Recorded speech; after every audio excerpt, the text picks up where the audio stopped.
You have back here your satellite and cable input, and if you choose to have them hooked up, you can do that and have it ran through here. It makes everything look neat.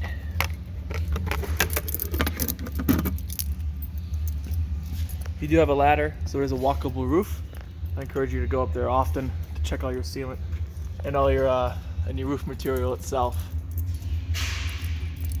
Rubber seals on your slide out.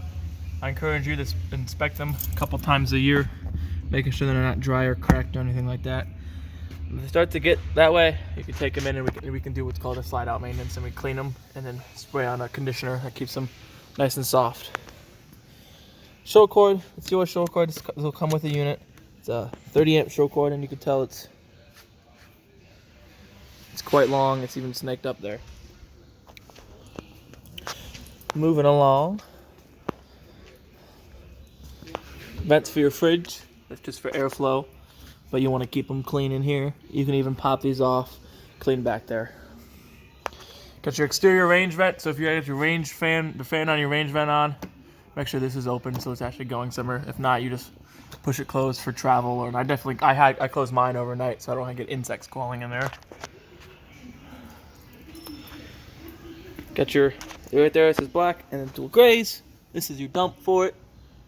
And then you got your handle, your handle there. And they might have another handles. Oh, nothing there. Nope. It's gonna be your black and gray. It's gonna be your gray.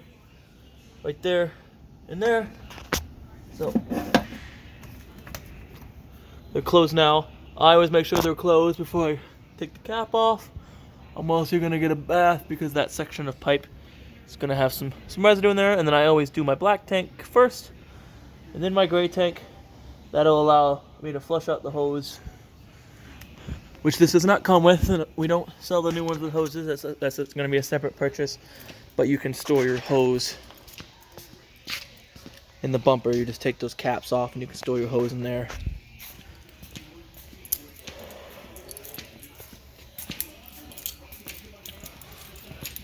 You're pre-wired for solar, so you would just buy the Zamp brand Keystone solar kit. It plugs into here, and all that does is trickle charge your batteries. This is your docking station. This is where you can hook up all your water to. Got a hold open right here, so you can hold it open. Got your outdoor shower, hot and cold. Black tank flush, so when you're dumping a black tank, you can hook a hose up to this one right here. Turn it on, and there's a nozzle in the black tank that'll flush everything out. And then this is where you can hook up your water to. Little chart, like tell you right there. It's down like that. It's city. If you turn it to here, you're gonna be filling your onboard fresh tank. And then that's your overflow / tank vent for your fresh tank. So if you start seeing water squirt out of there, you're full. But I also encourage you to monitor its progress via the monitoring on the inside. Because if this were to get clogged, you don't want to start pressurizing your fresh tank because you might break it. And then just like your cable, you have little access points right here. So you can have a hose hooked up and you don't have to have this door open. You can see. Make sure you put it out of the way. Just like that. And then your drain for your fresh tank is right there. And I recommend draining it after every trip. If you filled half of it, if you fill it all the way up and you only use half of it, you don't want that tank sitting half full for a few weeks. So definitely drain it out because you don't want that water to get stagnant. Similar deal with your water heater. We'll go into more on that in a second. So besides having that anode rod in there, set this right here for now. Besides having that anode rod in there, you're all set up to be used. So when you're ready, throw this rod in this hole right here. Get it started by hand, and then 1/16 is the socket size. I recommend getting a little short stock socket with an extension, ratcheting wrench. Get it tight so it doesn't leak, but you don't want to over tighten it. And as soon as that's in, when you start hooking up water to it, it'll start filling, and then you can run it. If you're going to use electric, the controls for electric are in the inside, but you also have to have that switch on the outside set to on. So we turn it off now. just as a safety feature. But if you go inside on the in command panel and you hit electric and you notice you don't have electric, make sure that switch is set to on. Your anode rod, so this material on it will eventually go away. You see there's a rod through it. When you see about 75% of this missing, and it's kind of really falling apart, get a new anode rod. And then on to draining it. Drain it after every time, every trip, not every use, but if you used it for a weekend and then you're not going to use a camper again for a month, drain the water out of here. And before you pull your drain plug, your anode rod, shut off all sources of water. Then you want to open your pressure relief. Water will come out, that's fine. Once the water stops coming out, snap it closed, then you can take the plug out. That's relieving the pressure so you don't get a bath when you take that out.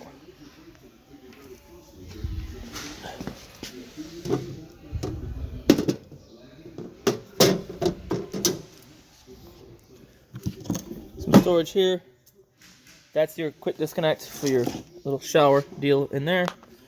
You have a battery disconnect, so you can disconnect your battery from everything. If you have this plugged in, somewhere where you have it plugged in so you can charge it, and you have your battery disconnect, the charge actually won't reach the battery. So if you want it to be charging, this battery disconnect needs to be on. You have a light switch right here. That turns on. These LED lights on the front. And then off. And then you do have your leveling system. All you do is hit auto level. Saying auto lat, it will retract the tongue because it knows it needs to go down some. And then I always recommend having your steps folded in when you do this. Only because if it lowers the front too much, it'll twist the steps because they're making contact with the ground. So once it lowers the tongue jack to where it says it needs to be, it'll start doing these ones. And then it'll do all the rear ones. And if you forget anything I tell you about your leveling system, that's okay. Right here is a big chart. It tells you how to use it. Very easy to read. When it is leveling, make sure you don't have people inside running around. It's gonna throw it off and it won't be perfectly level. So that's pretty much it for there. You have a crank, that's a backup crank for your tongue jack. And you can see the tongue jack will actually raise up, which is fine because those are making contact. Once the leveling system's done, if it didn't correct itself, you can actually just manually lower the tongue jack so it touches the ground to just give you a 5th point of contact. See how to raise it up because it needed to lower the front. So while that's doing that, we'll go to this. This is your battery. Like I said, with a battery disconnect, that's good for if you're not going to use your camper for a couple of weeks. You can if you're not able to plug it in, you can disconnect the battery. That way nothing uses your battery when you're not around. In the winter, I recommend taking your battery completely out, storing it somewhere warmer, because the winter is pretty harsh on these batteries. You got dual 30-pound propane tanks. They're all filled for you. Then you do have your regulator right here, so you can see this black thing is pointing that way. It's going to pull from this tank first. If they were both to be on and this one were to be depleted, this will automatically switch to pulling from this tank. However, this won't move by itself, indicating it's switched. So keep that in the back of your head. And then some people have it's tightened. There we go. Some people put this in the middle thinking, okay, it's going to pull from both tanks equally. No, it does not work that way. It's one or the other. And then this axis, like that. You can actually take this whole thing off if you want to. And then we can go check. Yep, it's still going. When it's done, it'll say success, and then it'll say auto level jacks down. So we'll keep going until that's done.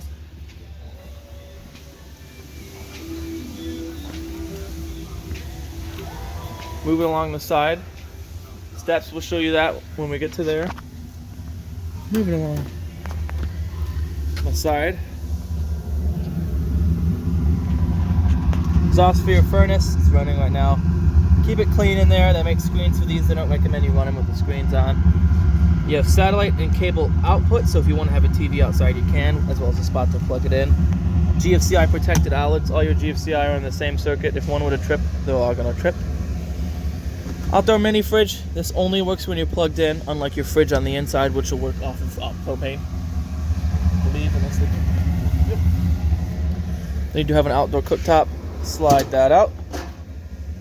Flip this bad boy up. All you gotta do to light it is push in, and then click. It'll light after a couple tries, but before you even start, you gotta snake this out around here. And then this gets hooked to your propane right there. Quick disconnect, and then you open the valve right here, turn it on, and that's what allows you to give propane to this appliance.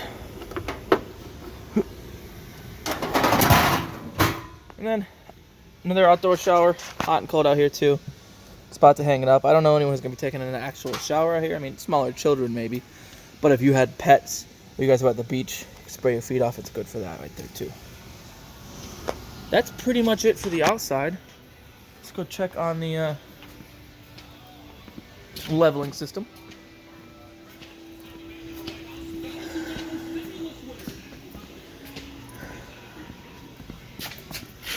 There we go.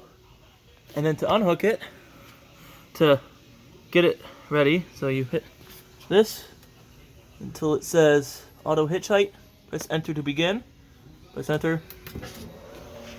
And what that does, it will do the rear jacks, then the tongue jacks will extend to the ground, and then these jacks will come up, and the tongue jack will go to the last place it was when you started your leveling system. So if you had the jack all the way up high and then you hit auto level, that's where it's going to return to when it's done.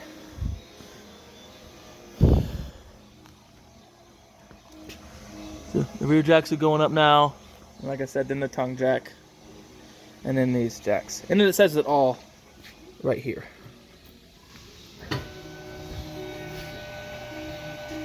And we'll wait for it to be done before we head onto the inside.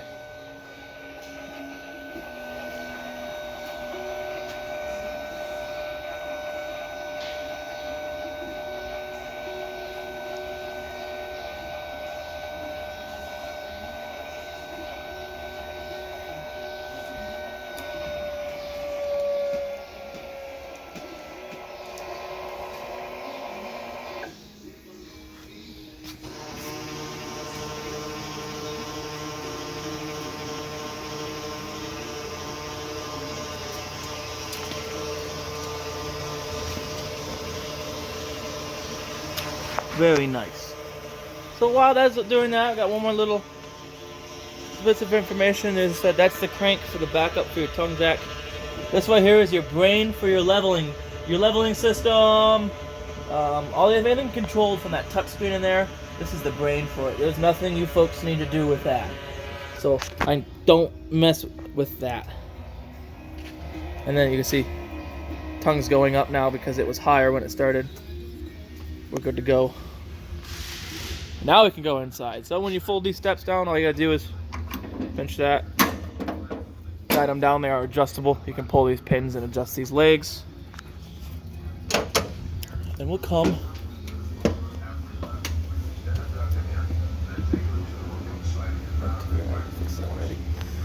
right to here. So this is your in command. This is what controls everything. So right now your passcode is all zeros. If you want to change it, go to settings, passcode. Oop, hold on. Passcode. Type in the current passcode, and then you would type in your new passcode. You have other settings here too. You can also Bluetooth your phone to this, and you can control most of it from your phone. Hit HVAC. Front AC doesn't have a front AC, but it's wired for one. You can go through the modes. Off, the first thing we'll ask is fan. That'll just run the AC fan to circulate air through here, low and high.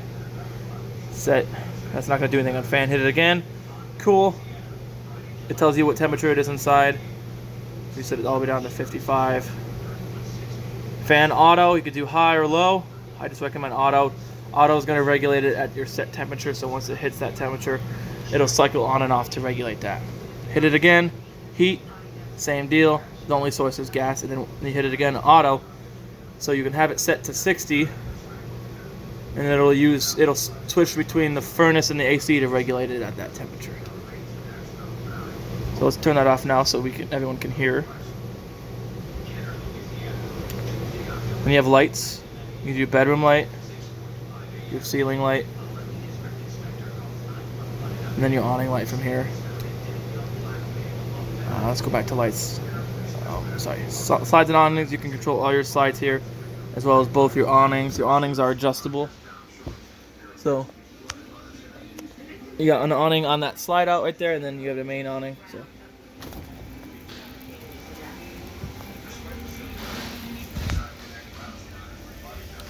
they don't stop automatically, and you do have to keep holding the button. So it's not a one-touch deal.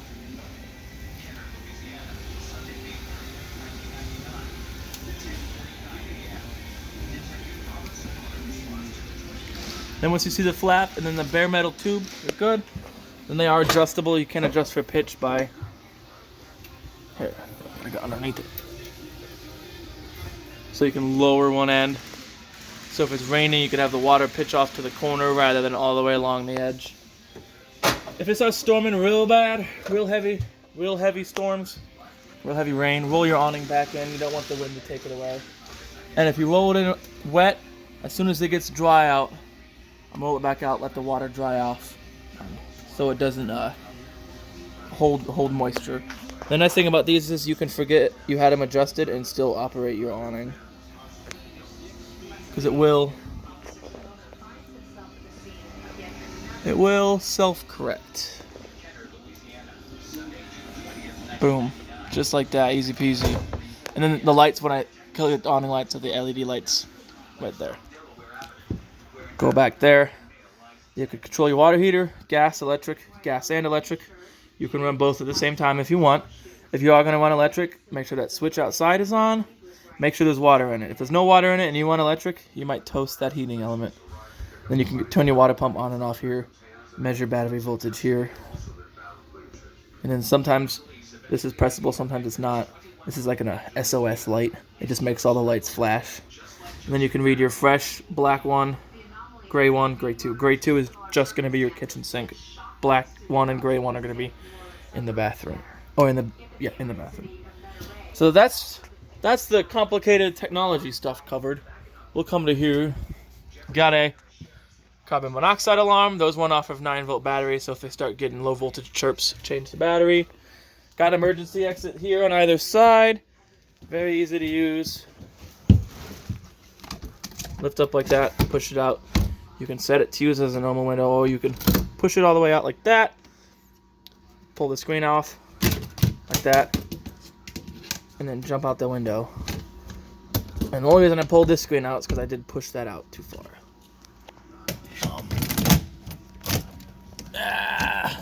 Well, we'll make sure this gets put on before you folks take it. It's kind of hard to do with one hand, so we'll leave that there for now. Outlet right there, USB ports there on either side. Light above the bed, just click it in the center, turn it on, and then a rolling blind there. Light up there is your AC. It's set up to have an AC there. It's also set up to be controlled by the in-command system. So if you choose to buy an AC to have in here, you have two options. You can buy a non-ducted one with the knobs that are controlled on the AC itself. If you want it to be controlled by the in-command system, there's an extra electrical component that needs to be bought, as well as the AC for it. Spot to mount a TV in here. This is where your mounting backer is, and then satellite and cable output, and then an outlet up there. Door to the bathroom just clips on like this. When they're new, they can be pretty stiff. And it just slides. Make sure when you travel, you lock it open. Toilet, super simple. As long as you're pushing this pedal down, it's just going to keep flushing. The nice thing about this toilet is it's porcelain, so it feels like a nice sturdy toilet. Lights for in here. GFCI protected out. This is your main GFCI, so if any of them would have tripped, this is the one you reset it at. Nice shower. Nice cutout for a sunroof. It's also, if you're taller, you can stand up in there. These doors do magnet to each other when they close, but make sure you strap this rubber strap when you travel, so that it doesn't go anywhere. This light right here is automatic. It's like a movement light.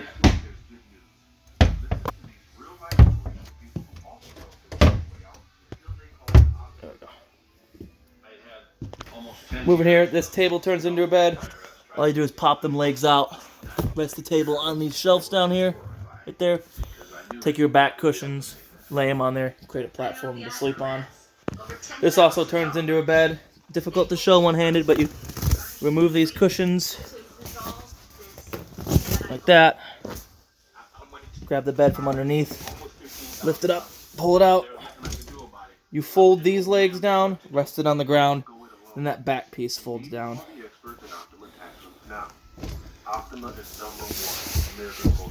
And make sure you put your cushions back.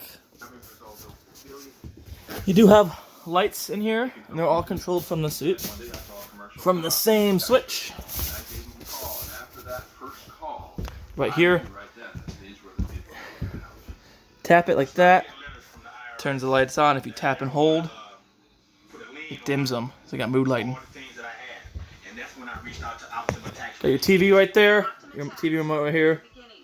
So we'll turn it off for now. We'll put your remote up in this compartment right here. Always make sure you strap your TV before you travel. It does come out and you can swivel it, so if you can see it from sitting over there.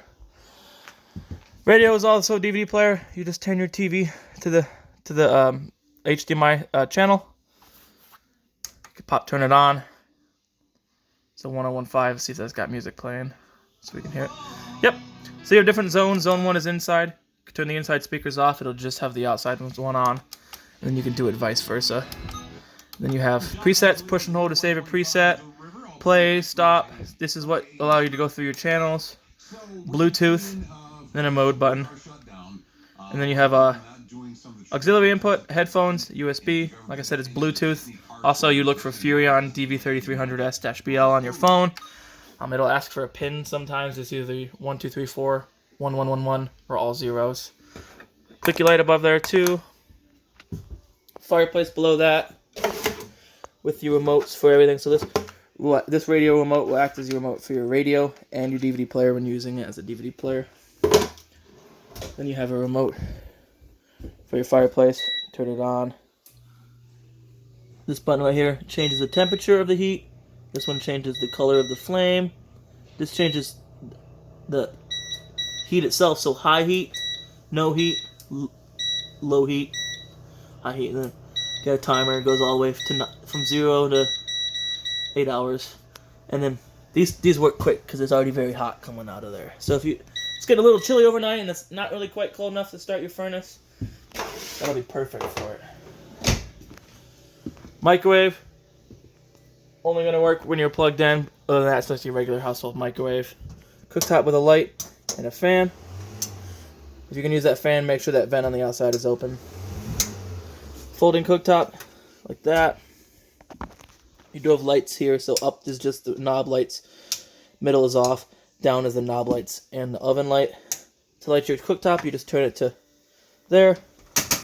Twist the sparker right here, and it lights it. To light your oven is a little bit different. If you look in there, there is a pilot. You push this to the flame, push and hold like that. As you're pushing and holding that pilot, you can light the pilot by sparking. Once the pilot's lit, you can change it to whatever temperature you want.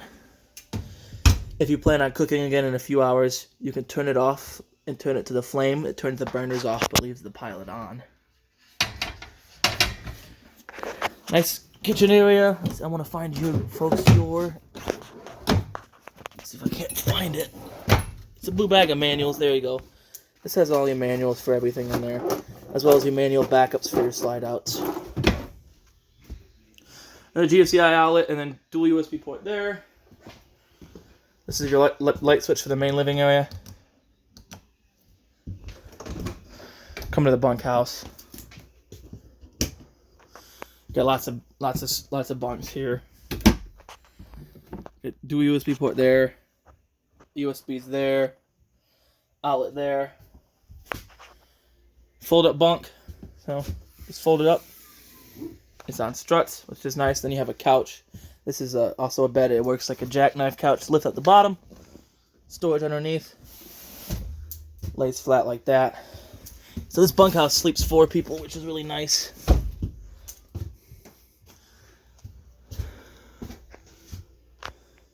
Bunks have a 300-pound weight limit on them. And then you do have a spot for TV in here. This is where you can mount it. Again, you have outlets, satellite, and cable output, just like your bedroom up front.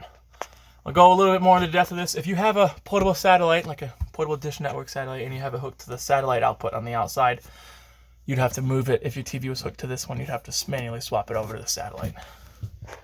And then emergency exit in the rear works just the same as the one up front.